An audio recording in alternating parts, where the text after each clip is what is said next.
Madam, मैं इस सवाल को हल कर सकता हूँ, मुझे एक मौका दीजिए। जब हम जैसे बड़े बड़े टीचर इस सवाल को हल नहीं कर पाए, तो ये गरीब फटे कपड़े पहना हुआ कचरा बीनने वाला इसे कैसे सही कर देगा? अरे जाकर कचरा बीन, ये तेरी बस की बात नहीं है। जिस बच्चे को देखकर लोग कचरे वाला समझकर दूर भागते थे, उसी 10 साल के बच्चे ने वह गणित का सवाल हल कर दिया जिसे आईआईटी के टॉप प्रोफेसर भी 20 साल से नहीं सुलझा पाए थे। लेकिन जब प्रोफेसर विशाल शर्मा ने उस बच्चे के हाथ देखे तो उनकी दुनिया हिल गई। उन हाथों पर वही निशान था जो उनके खोए हुए बेटे के हाथ पर था। आखिर कौन था यह रहस्यमय बच्चा और क्यों लड़के को देखकर प्रोफेसर के होश उड़ गए? सुबह के 6 बजे थे और दिल्ली का सबसे महंगा सेंट जेवियर इंटरनेशनल स्कूल अपनी चमकदार दीवारों के साथ खड़ा था। यहाँ सिर्फ अमीरों के बच्चे पढ़ते थे जिनके पास करोड़ों की संपत्ति थी। स्कूल के गेट पर मर्सिडीज, BMW और ऑडी की कतार लगी रहती थी। लेकिन आज कुछ अलग था। स्कूल की मुख्य दीवार के बाहर कूड़े के ढेर के पास एक 10 साल का लड़का खड़ा था। उसका नाम आर्यन था, लेकिन यह नाम उसे किसने दिया था यह वह खुद भी नहीं जानता था। उसके कपड़े इतने फटे और गंदे थे कि लोग उसे देखते ही अपनी नाक पर रुमाल रख लेते थे। उसके बाल बिखरे हुए थे, चेहरे पर मिट्टी और कूड़े के निशान थे। उसके पैरों में एक हरी और एक नीली चप्पल थी जो शायद किसी कूड़े के डिब्बे में मिली होंगी। लेकिन अगर कोई ध्यान से देखता तो उसकी आंखों में एक अजीब सी चमक थी, जैसे आसमान के तारे रात में चमकते हैं। आर्यन रोजाना यहाँ आता था कूड़ा बीनने के लिए। उसे प्लास्टिक की बोतलें, डिब्बे और कागज इकट्ठे करके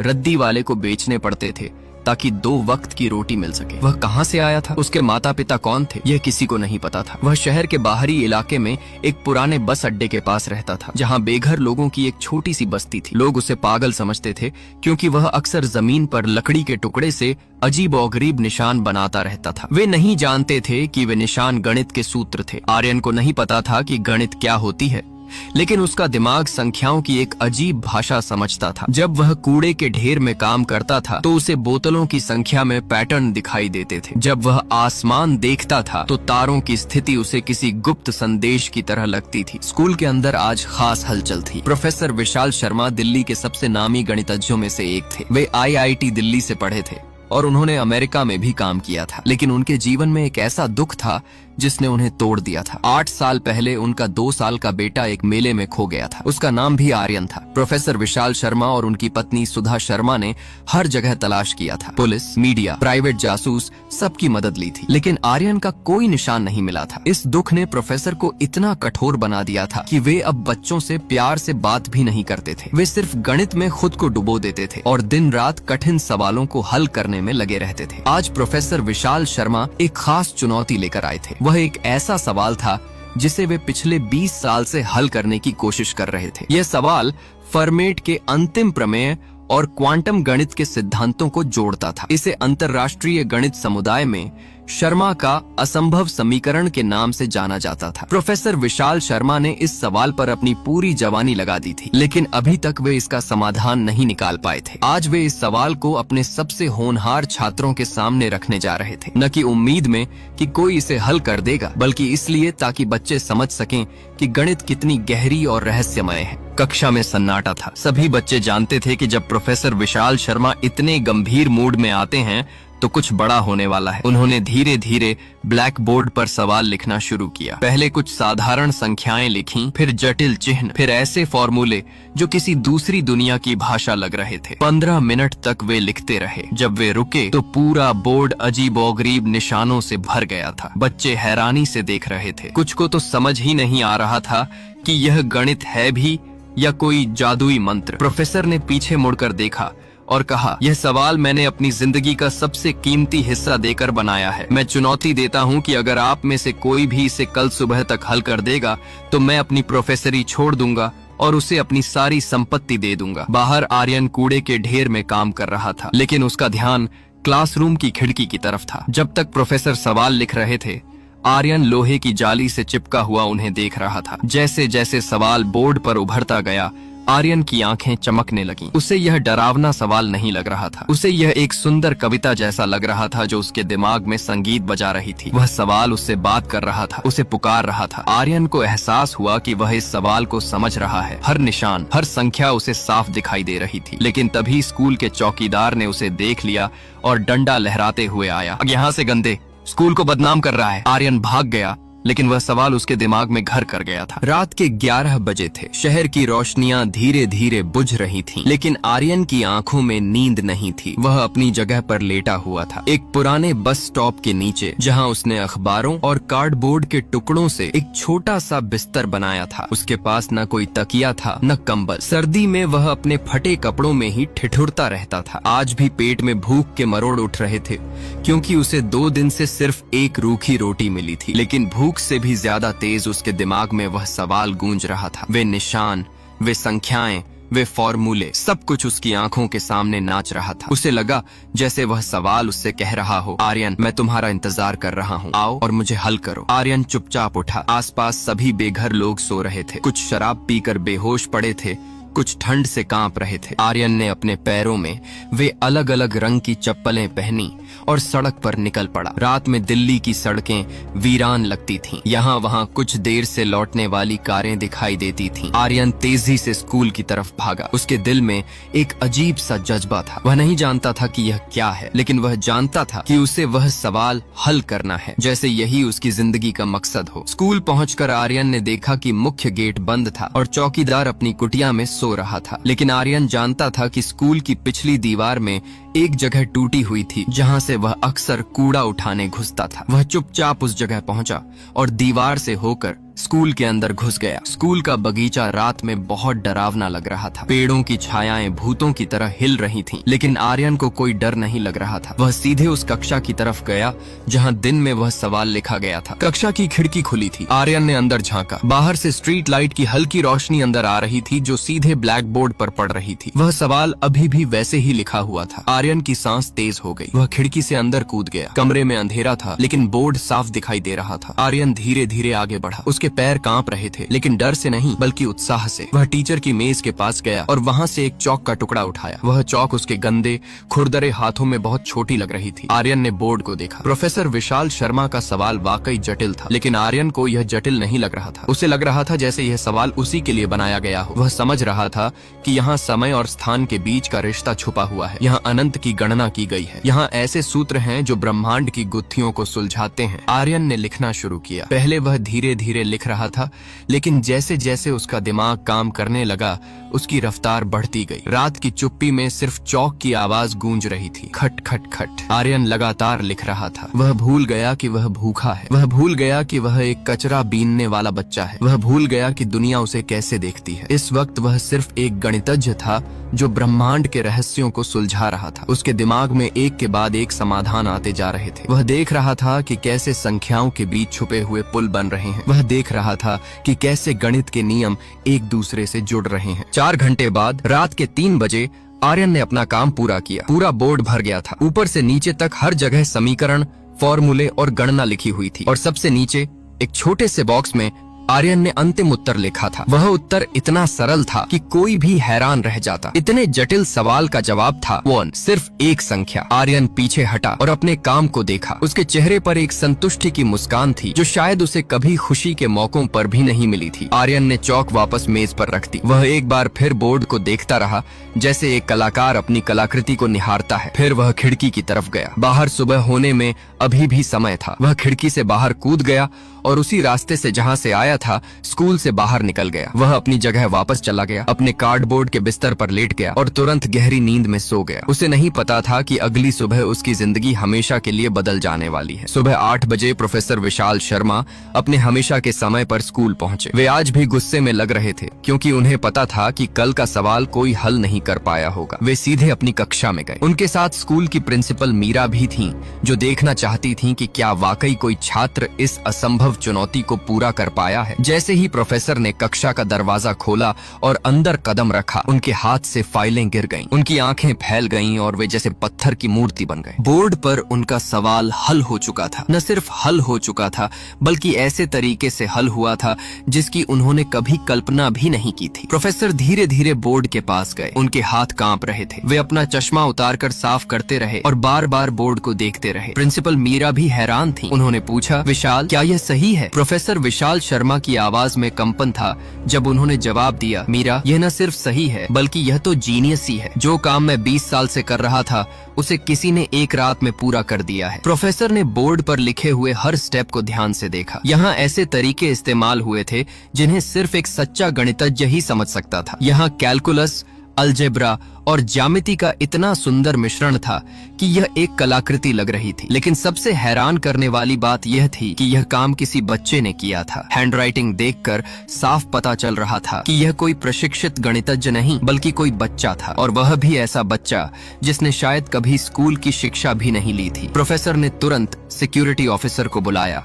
जल्दी से कल रात का सीसीटीवी फुटेज लाओ, मुझे पता करना है कि यह चमत्कार किसने किया है। 20 मिनट बाद सिक्योरिटी ऑफिसर रमेश एक लैपटॉप लेकर आया। प्रोफेसर, प्रिंसिपल मीरा और कुछ अन्य टीचर सभी स्क्रीन के चारों तरफ जमा हो गए। रमेश ने कल रात 11 बजे से फुटेज चलाना शुरू किया। रात के 2:30 में स्क्रीन पर एक छोटी सी छाया दिखाई दी। कैमरा की गुणवत्ता अच्छी नहीं थी, लेकिन यह साफ दिखाई दे रहा था कि कोई बच्चा स्कूल की दीवार फांद कर अंदर आया है। वह बच्चा सीधे कक्षा की तरफ गया और खिड़की से अंदर घुस गया। फिर अगले 4 घंटे तक वह लगातार बोर्ड पर कुछ लिखता रहा। सुबह 3:30 पर वह खिड़की से बाहर कूदा और वापस दीवार फांद कर चला गया। यह तो वही कचरा बीनने वाला लड़का है जो रोजाना यहाँ आता है, रमेश ने कहा। इसे आर्यन कहते हैं। बड़ा अजीब है ये, हमेशा अकेला रहता है। प्रोफेसर विशाल शर्मा का दिल तेजी से धड़कने लगा। जब रमेश ने आर्यन नाम लिया तो उन्हें लगा जैसे कोई बिजली का झटका लगा हो। उनके खोए हुए बेटे का नाम भी आर्यन था, लेकिन यह तो सिर्फ एक संयोग हो सकता है। इस शहर में हजारों बच्चों के नाम आर्यन हो सकते हैं। प्रिंसिपल मीरा ने कहा, विशाल,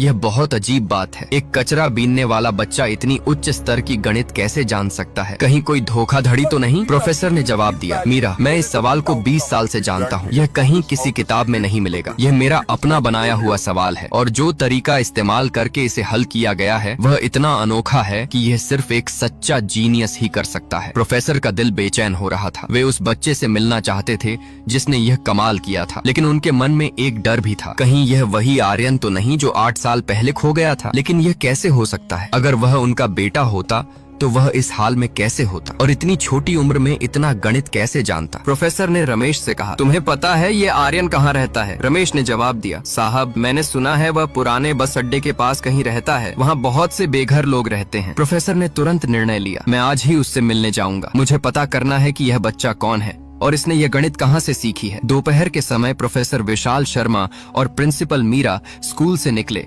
और सीधे पुराने बस अड्डे की तरफ गए। वह जगह शहर के सबसे गरीब इलाकों में से एक थी। यहाँ गंदगी, बदबू और गरीबी का राज था। फटी हुई झुग्गियां, गंदे नाले और कूड़े के ढेर हर तरफ दिखाई दे रहे थे। प्रोफेसर का दिल दुखी हो रहा था। अगर यह वाकई उनका बेटा है तो वह इन हालातों में कैसे जी रहा होगा? बस अड्डे के पास उन्होंने कुछ लोगों से पूछताछ की। एक बुजुर्ग आदमी ने बताया, हाँ, आर्यन यहीं कहीं रहता है। अजीब लड़का है, हमेशा अकेला रहता है, कभी किसी से बात नहीं करता। लोग कहते हैं वह पागल है क्योंकि वह हमेशा जमीन पर कुछ लिखता रहता है। प्रोफेसर का दिल और तेजी से धड़कने लगा। आखिरकार उन्हें आर्यन मिल गया। वह एक पुराने बस के नीचे बैठकर कुछ प्लास्टिक की बोतलें साफ कर रहा था। जब प्रोफेसर ने उसे देखा तो उनकी सांस रुक गई। यह बच्चा देखने में 10 साल का था, बिल्कुल उसी उम्र का जितना उनका खोया हुआ बेटा अब होना चाहिए था। लेकिन इस बच्चे की हालत बहुत खराब थी। कपड़े बहुत गंदे और फटे हुए थे, बाल बिखरे हुए थे और चेहरा धूल से भरा हुआ था। प्रोफेसर धीरे धीरे आर्यन के पास गए। आर्यन ने उन्हें देखा तो डर गया। उसे लगा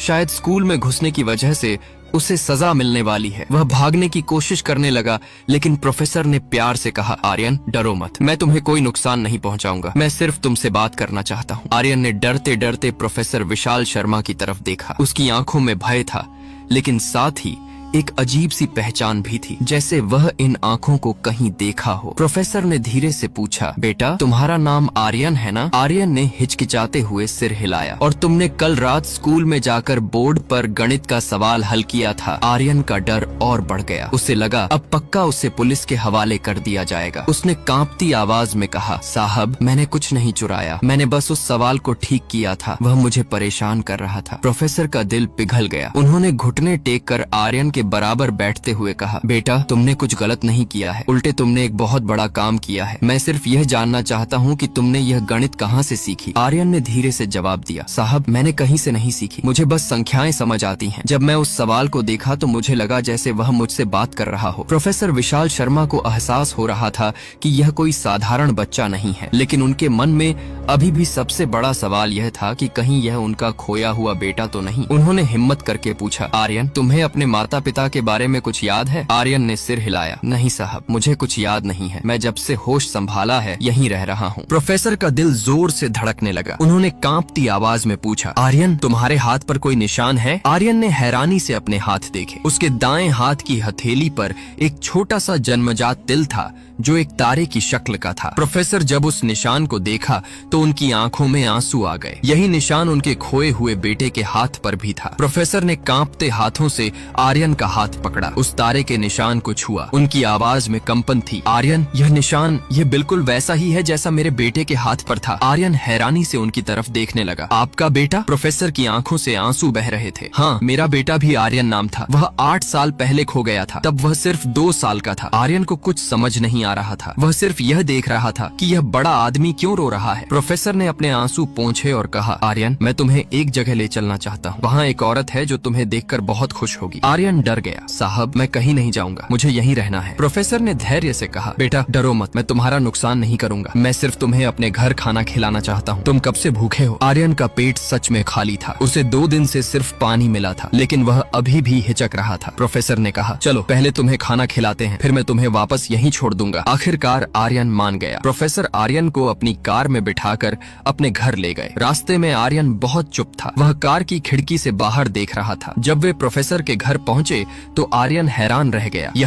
यह एक बहुत बड़ा और सुंदर घर था, बगीचा, फूल, सुंदर दरवाजा, सब कुछ उसके लिए किसी सपने जैसा था। प्रोफेसर ने घर की घंटी बजाई, दरवाजा खुला तो सामने एक औरत खड़ी थी। यह सुधा शर्मा थी, प्रोफेसर की पत्नी। जब उन्होंने आर्यन को देखा तो वे जैसे पत्थर की हो गईं। उनका चेहरा सफेद पड़ गया और वे दरवाजे का सहारा लेकर खड़ी हो गईं। प्रोफेसर ने कहा, सुधा यह आर्यन है, वही बच्चा जिसने मेरे 20 साल पुराने सवाल को हल किया है। सुधा शर्मा धीरे धीरे आर्यन के पास आईं। उन्होंने उसका चेहरा ध्यान से देखा। आर्यन की आंखें, नाक, कान, सब कुछ उन्हें जाना पहचाना लग रहा था। उन्होंने कांपती आवाज में पूछा, विशाल ये कहीं वही तो नहीं? प्रोफेसर ने कहा, सुधा इसके हाथ पर वही तारे का निशान है। सुधा शर्मा ने आर्यन का हाथ देखा। जब उन्होंने उस निशान को देखा तो वे रोने लगी। आर्यन समझ नहीं पा रहा था कि यह सब क्या हो रहा है। उसने पूछा, आंटी आप क्यों रो रही हैं? सुधा शर्मा ने उसे गले लगा लिया। बेटा तुम मेरे बेटे जैसे लगते हो। आर्यन को यह गले लगना अजीब लगा लेकिन अच्छा भी लगा। उसे किसी ने कभी इतने प्यार से गले नहीं लगाया था। सुधा शर्मा ने आर्यन को नहलाया, उसे नए कपड़े पहनाए और खाना खिलाया। जब आर्यन साफ सुथरा हुआ तो वह बिल्कुल किसी और ही बच्चे की तरह लग रहा था। सुधा शर्मा का दिल कह रहा था कि यही उनका खोया हुआ बेटा है, लेकिन उनका दिमाग कह रहा था कि यह कैसे हो सकता है। रात के समय जब आर्यन सो गया तो प्रोफेसर और सुधा शर्मा बात करने बैठे। सुधा ने कहा, विशाल मैं जानती हूँ यह पागलपन लगता है, लेकिन यह बच्चा हमारे आर्यन जैसा लगता है। प्रोफेसर ने जवाब दिया, सुधा मुझे भी यही लग रहा है, लेकिन अगर यह वाकई हमारा बेटा है तो वह इतने साल कहाँ था और इसे गणित का इतना ज्ञान कैसे है? अगले दिन प्रोफेसर ने डॉक्टर से संपर्क करके आर्यन का डीएनए टेस्ट कराने का फैसला किया, लेकिन उनके दिल में पहले से ही यकीन था कि यह उनका अपना बेटा है। वे आर्यन को वापस स्कूल भी ले गए और सभी टीचर्स के सामने उसे सम्मानित भी किया। 3 दिन बाद डीएनए टेस्ट के रिपोर्ट आए। प्रोफेसर विशाल शर्मा और सुधा शर्मा डॉक्टर के केबिन में बैठे थे। उनके दिल की धड़कनें तेज हो रही थीं। डॉक्टर ने रिपोर्ट खोली और मुस्कुराते हुए कहा, बधाई हो, यह 100% साबित हो गया कि आर्यन आपका अपना बेटा है। यह सुनते ही सुधा शर्मा खुशी से रो पड़ी और प्रोफेसर की आंखों में भी आंसू आ गए। 8 साल बाद उन्हें अपना खोया हुआ बेटा मिल गया था, लेकिन अब सबसे बड़ा सवाल यह था कि आर्यन इन 8 सालों में कहाँ था और उसने गणित कैसे सीखी। जब उन्होंने आर्यन से यह सब पूछा तो आर्यन ने बताया कि उसे अपना कुछ भी अतीत याद नहीं है। वह सिर्फ इतना जानता है कि वह हमेशा से उसी बस अड्डे के आसपास रहा है। कुछ बेघर लोगों ने उसकी देखभाल की है। जब वह छोटा था तो एक बुजुर्ग आदमी उसका ख्याल रखता था जो रद्दी का कारोबार करता था। उसी की दुकान पर पुरानी किताबें मिलती थीं जिन्हें आर्यन पढ़ता रहता था। प्रोफेसर ने उस बुजुर्ग आदमी से मिलने का फैसला किया। उसका नाम रामू काका था। रामू काका ने बताया, साहब यह लड़का 8 साल पहले बहुत बुरी हालत में मिला था। कोई इसे बस अड्डे पर छोड़ गया था। यह बहुत बीमार था और कुछ भी याद नहीं था। मैंने इसकी देखभाल की। यह बहुत अजीब बच्चा है, हमेशा किताबों में मुंह घुसाए रहता था। मैं तो पढ़ा लिखा नहीं हूँ, लेकिन यह किताबों को देखकर ही सब कुछ समझ जाता था। रामू काका ने यह भी बताया कि आर्यन में कुछ खास बात थी, वह बहुत जल्दी चीजें सीख जाता था। साहब यह लड़का जादूगर है। मैंने देखा है इसे कि यह हवा में उंगली से कुछ लिखता रहता है। मुझे लगता था यह पागल है, लेकिन अब पता चला कि यह तो जीनियस है। रामू काका की आंखों में आंसू थे जब वह बोला, साहब मैं खुश हूँ कि इसे अपना घर मिल गया।